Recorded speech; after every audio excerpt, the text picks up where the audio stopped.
Thank you, everyone. Very small group here for the opening, and thank you for the people attending online. I can see you here. Linz, thank you for joining us today, Mariana, and everybody else.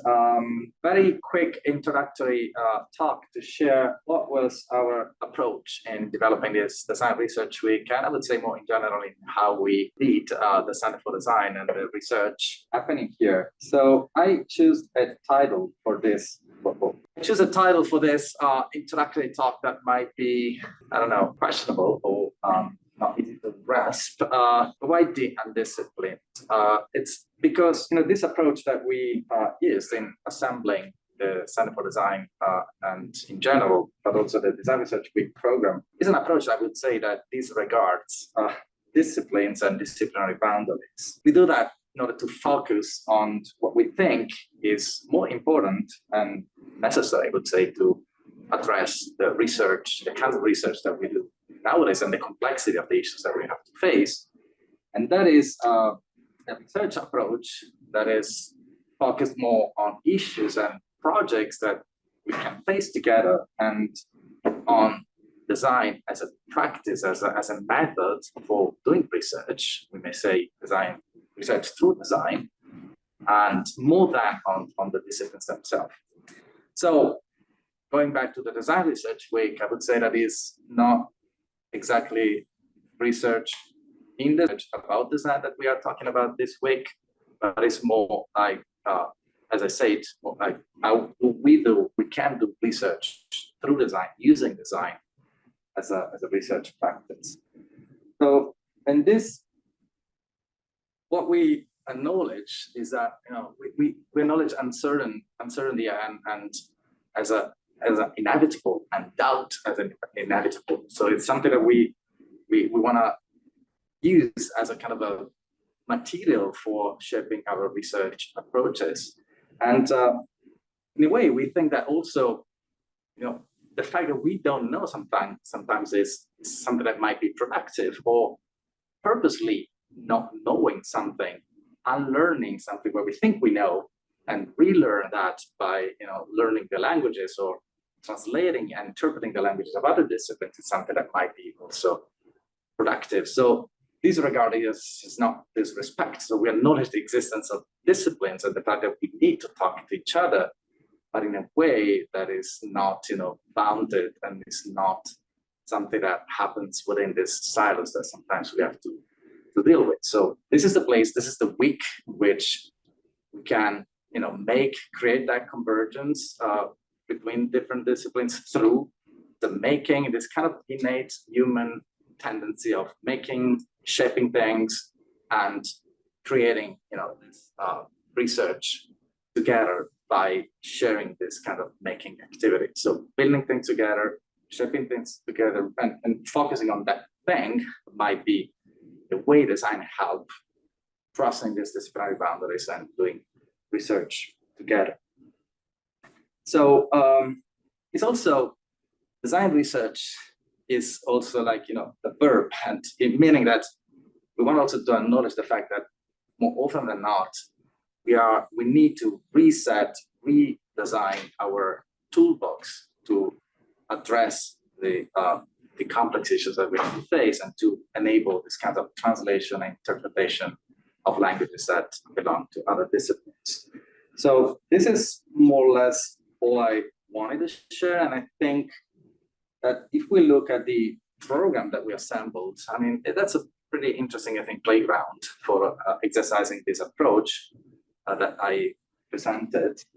And so I would start by going through the different events that we have. Today, Monday, we have this work on patient-centeredness, healthcare, that use design as a way to shape services that are more focused on users. And then we work on the afternoon, we have food and security topic that is also addressed in design research. And then tomorrow is the day where we have again healthcare as a topic, but with ranging two very different approaches. So there's approach of magic, and Jeanette here presenting that approach, and the research that especially Bouvé College does around healthcare. But we use design, we use the thing, in that case, a toolkit, that is that thing that we can shape together and do research through it. And then we have another topic tomorrow that is, again, kind of a bridge between very different disciplines like data embodiment. So we try to see how different modalities of representing data sonification, data physicalization, data visualization that process, performance, so theater, or even dance and computer science and design can contribute to create more holistic experiences of data. So these are all, I think, examples of how different perspectives, different points of view, different methods, different research approaches can converge around something that we can shape and reshape together in order to develop new knowledge. Wednesday is the day for workplace innovations. It's a day that is managed by one of our partners, and it's the Design Museum partner. And then these are all the topics that will be discussed during that day. So, of course, there is something about AI, the role of AI and how this impacts human experiences in designing the workplace, how to design healthy, supportive, and inclusive work environments, innovation for intercultural conversation, designing social change in the workplace, and last but not least, love and empathy as ways, as modes for shaping in places. So, going through the program again, Thursday is dedicated to the relationship between design and AI with very different perspectives. So we start with the talk from Laura Forlani in collaboration with the Bird Center in how the human being can be affected by AI and how a more healthy relationship can be created with those technologies. Then we have a second talk from Brian Brookman, one of our PhD students, that lead a conversation around how design knowledge may impact the way we design algorithms in order for the algorithms then to design solutions that are more meaningful and reducing biases, especially around in this process. Then we have a workshop with the threads of assumption group, and it's using weaving, again, making as a way to perform research. And then we have a keynote at the end of the day in collaboration with the Center for the Arts, with an artist in a dialogue that, again, talks about AI and how this relates to our research practices. Friday, this is still, we are still shaping that day, is more about game science and XR and VR especially. So these are new frontiers for us in research. We wanted to share something about the work that we are doing in that areas. So that's all about the program. I didn't want to keep it long, but maybe open the conversation around what's missing. So now that we have seen all of that, and that we can put the program back, see together what is that we have this week.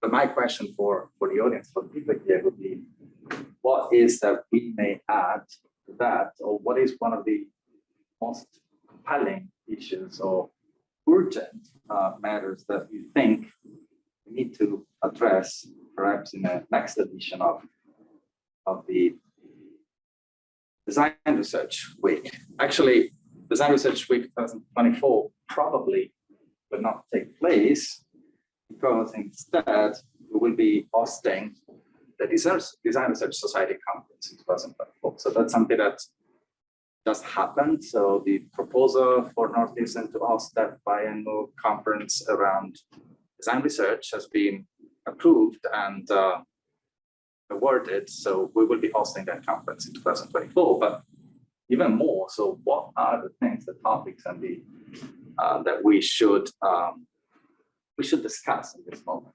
So what is that is more urgent, or that is something that in a way, deserves to be researched on by design and together with other disciplines. So that would be my question, and I wanted to open all possible like the whole conversation around that. So exploit your very presence to develop together something, to build what's next. Is there any idea, how? Or for example, there was a lot of AI. It's a very hot topic.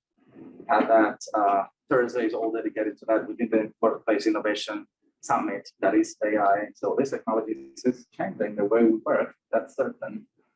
But maybe it's not all about that, or maybe we are not facing that with the right perspective.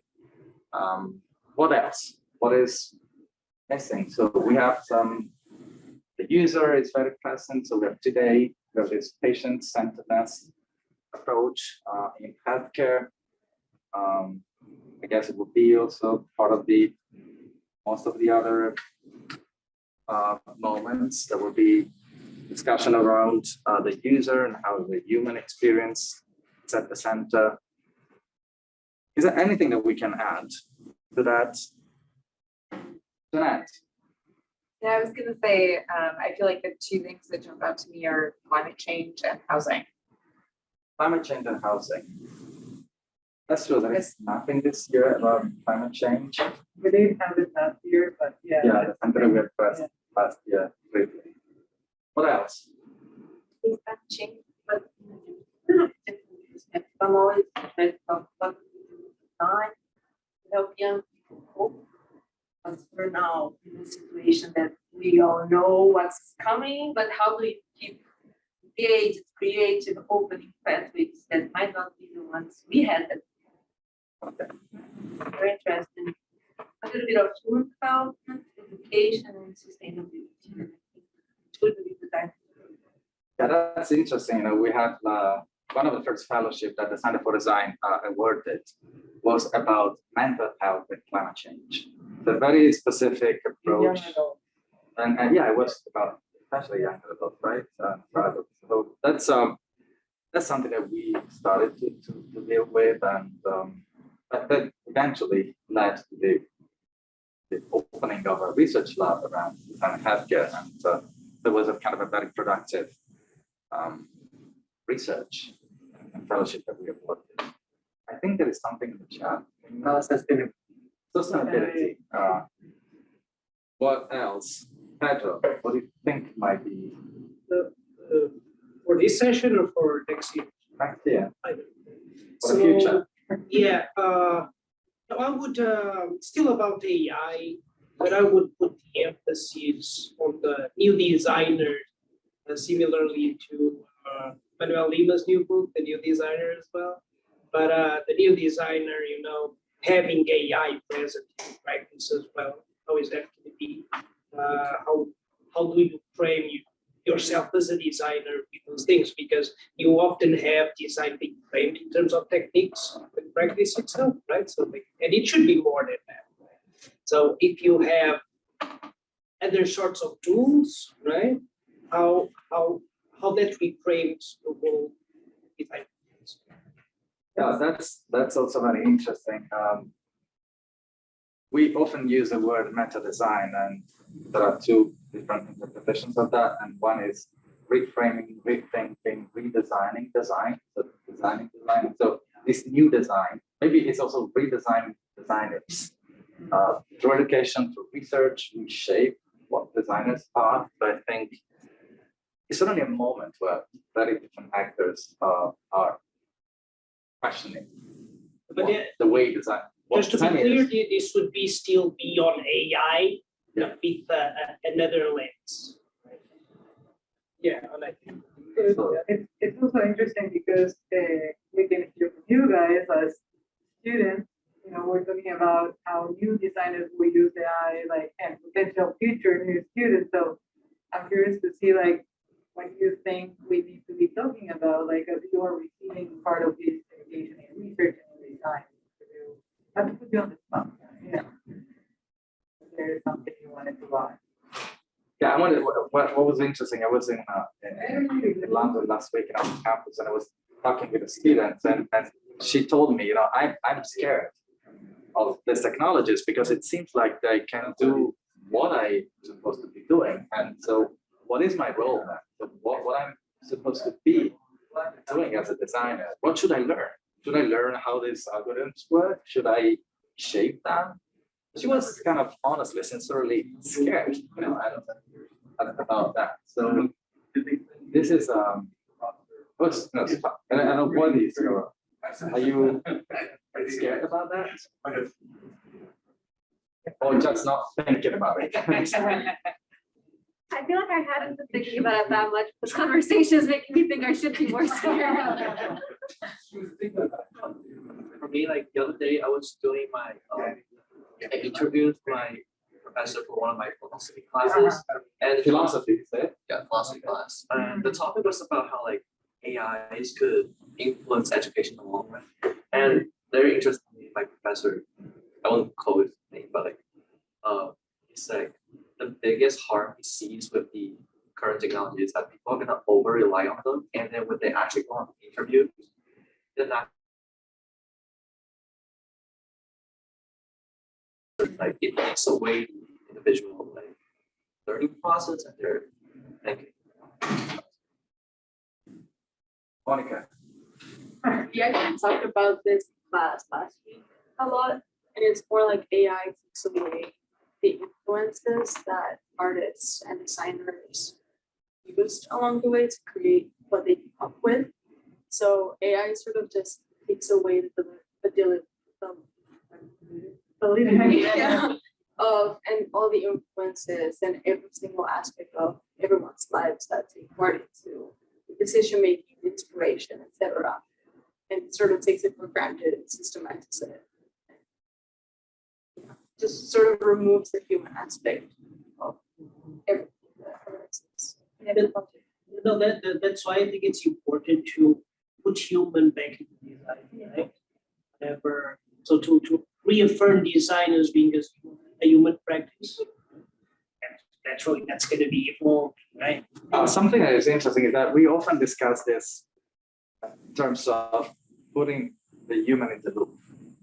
But the loop is human. Then it's how technology fits into that loop that is human. So it's like sometimes giving kind of too much importance to the technology that it's a loop, but the loop is somewhere else. It's already existing. So it's that there is no kind of loop without the humans behind. So it's whether how should we ensure that this technology that enters the loop, the process that doesn't overcome and becomes like more driving the loop. But the loop it's there, it exists as always being human, it should stay human, then technology becomes part of it. That's all the other technologies. So it's not something else. It's like if it's detached from humans. But they are human. There are humans behind and before. Then you put technology at service. But yeah, it's true that sometimes as with data, sometimes we look at those data as something pre-existing, something out there, outside, and then we bring them into, but they're being shaped by other humans. They are human on the premises. And so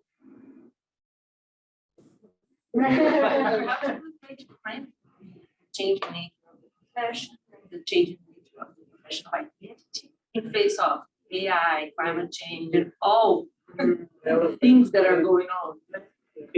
Because where I'm coming from is from people's so for example, we're gonna have the Microsoft's Copilot, right? Yeah. The Copilot thing is gonna design posters for you from a prompt, right? That's the new clip art. That's the new clip art in the new word art. And I thought it was, very suitable for Microsoft for the types of things that you get from it. But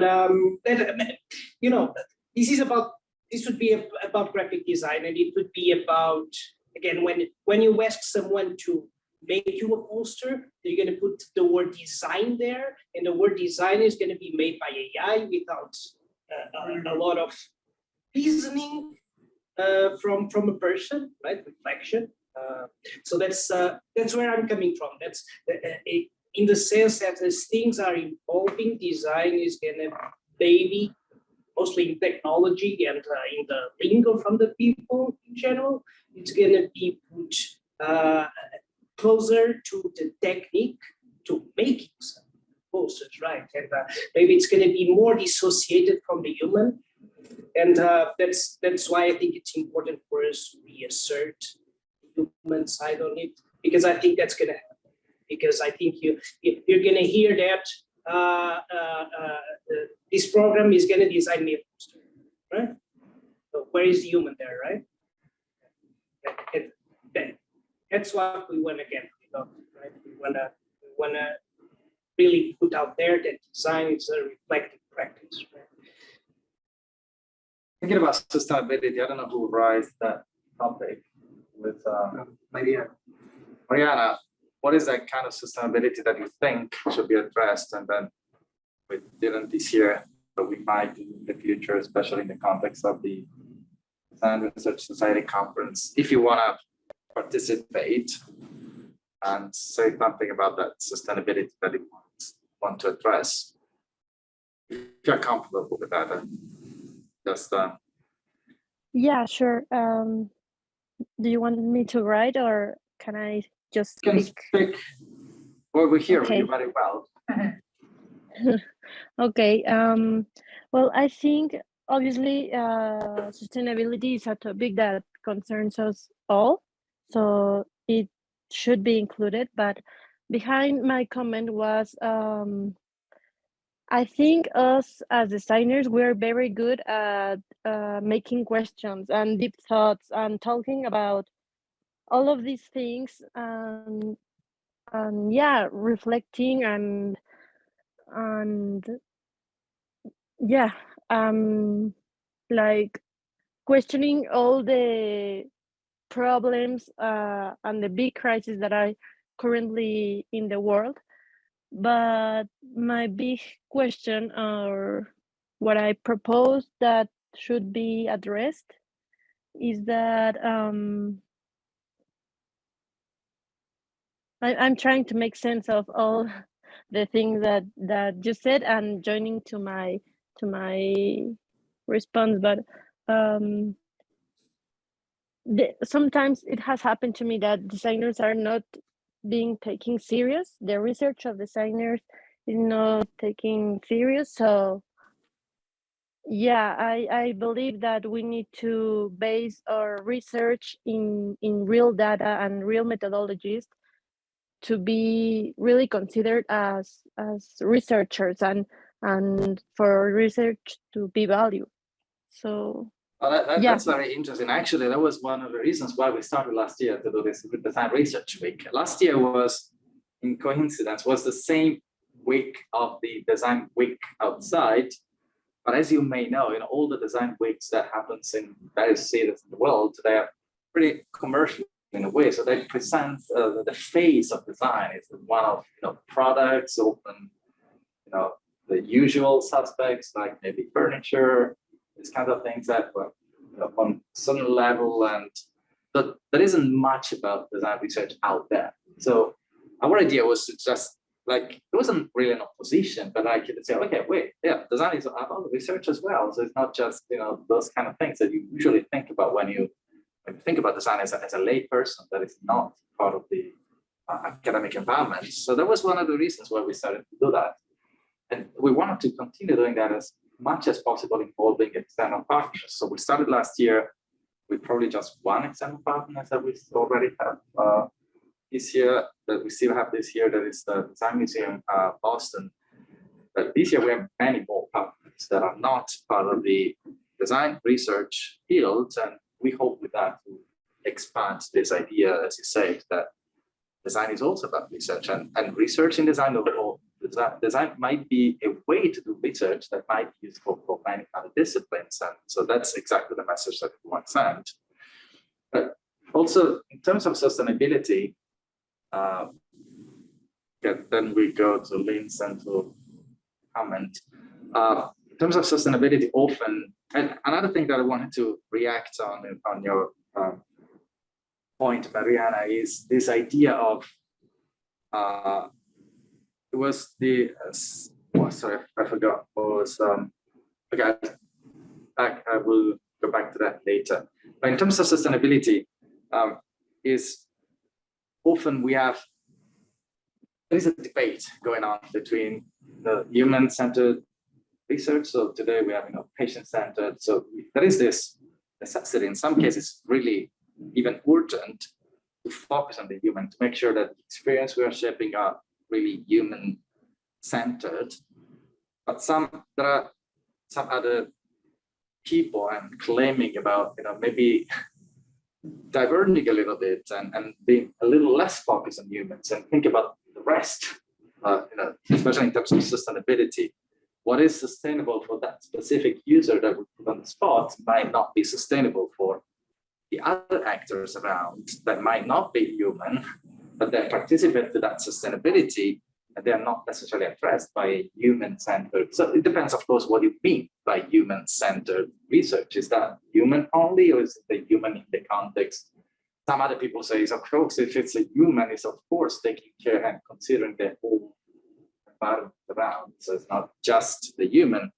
I think this deserves to be clarified as anytime you claim for a human-centered approach, how narrow is that human-centeredness? So we need to make sure that it's everything around probably. So consider also what we call the non-human actors, or the more than human approach. So there is more than human sometimes that needs to be considered. I remembered what was the point that I was wanting to address, and it's okay, but I think I want to I'll go back to that later. Linz, I can't read it. Can you say what is in the comment, or just so a part of it? I don't know, Linz, if you can. Hi. Yes, I'm here, but I'm with a little baby who's getting a little fussy. Was just going to say, for a topic, only thing that popped into mind, and I know this is work that you've already led, Paulo, but around the pandemic, design for the pandemic, and just what do we want to take forward? What have we learned? And now with a little distance, maybe we can reflect on that. Yeah, and that's it happens sometimes with this very vague moments that you tend to forget, or you want to forget. Sometimes you want to pass over it. You want to go beyond that. This may well happen. I think it's happening in a way, so we all want to forget about that and then move forward. But there is something that maybe we are missing a little bit of opportunity to learn. So that's why we invested, for example, in this COVID archive. That is a collection of all the data visualizations that have been produced during the pandemic.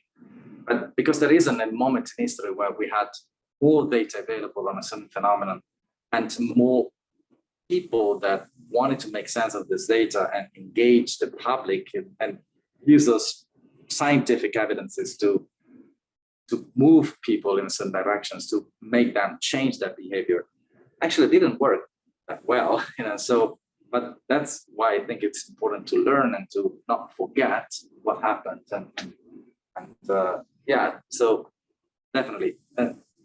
Sometimes we hear that, if we put COVID in a research proposal or in a grant, nowadays it's not that appealing as it was in the past. So there is also some, sometimes I feel kind of discouraged in using that, in focusing on that, because it seems that really people don't want to hear about that anymore. But instead, I really agree that it's something that we shouldn't forget and we should learn more about. And especially now that some time's passed, that we are probably less attached to that emotionally, that we can reflect on that with more kind of a more pragmatic and systematic approach. Thank you. That was interesting. Is there any other point? About design and sustainability, Okay. especially the social and cultural aspects of sustainability. Could help like change mentality now, for example, researching about psychological barriers for environmental behavior. For all of us, our values are here, but our actual actions are never at the same level. So I'm seeing how design can help you. The feedback, yeah. Always there's a gap. So I'm applying some knowledge from psychology to see how we can help all of us move towards a more individually and collectively pressure the ones in power to do. There's a lot of Okay, so going back to my first claim, I mean, this is also an invitation to approach the design week with that kind of disregard and just focus on the topics and where you think it might help and you may contribute as designers. So it's, whether it's design or not, whether the focus is a healthcare or whatever, I mean, what is the problem?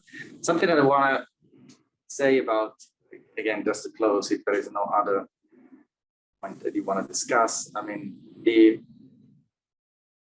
say problems, that was Mariana saying, designers can make problems more clear, can help understanding what the problem is before addressing it, before designing a solution. And I remember when we launched the Center for Design, I remember one slide that I put in the presentation that was a title of a conference that was Design as Problem Makers. So instead of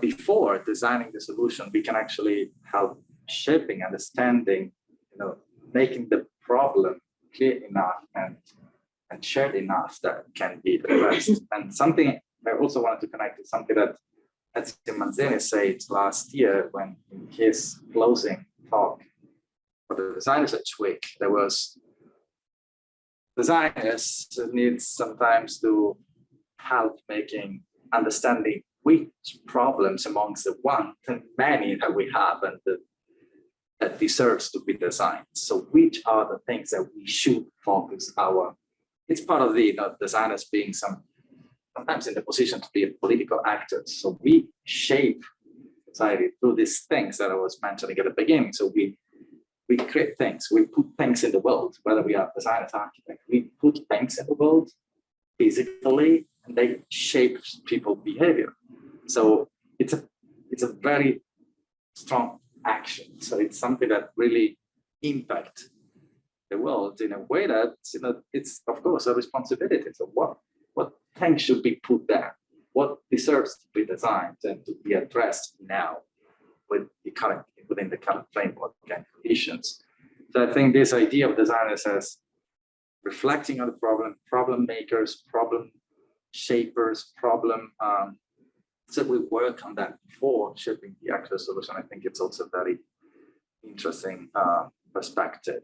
So thank you for being with us for this very informal, short, and interactive opening of the Design Research Week. I think it reflects the spirit that we want to keep the whole week across the different talks that we have. And looking forward to have you here, perhaps in person or online for the other events. Thank you very much.